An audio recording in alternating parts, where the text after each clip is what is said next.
আমরা অনেকেই হয়তো মিষ্টি কুমড়ো ফুলটা যে খাওয়া যায় বড়া পাকোড়া ছাড়া সেটা হয়তো জানি না। আবার অনেকের কাছেই এটা অনেক মানে পছন্দের একটা খাবার। যেমন আমার তো শুধু মিষ্টি কুমড়ো ফুলের মানে ভাজি হলে আমার আর কিছুই দরকার হয় না, আমি এক প্লেট ভাত অনায়াসে খেয়ে ফেলতে পারি।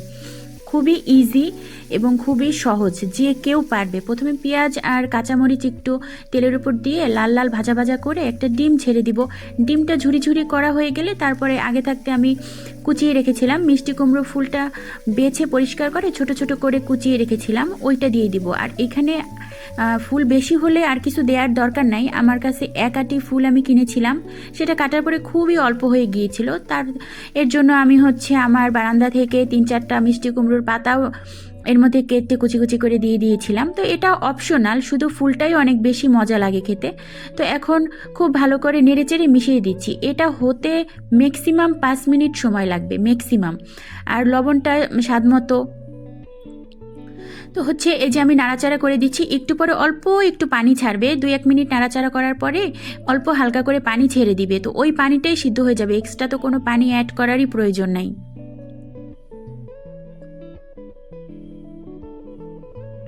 আর এটা আমি একটু ভাজা ভাজা করে খেতেই পছন্দ করি, একটু ভাজা ভাজা হলে খেতে অনেক বেশি টেস্টি হয়।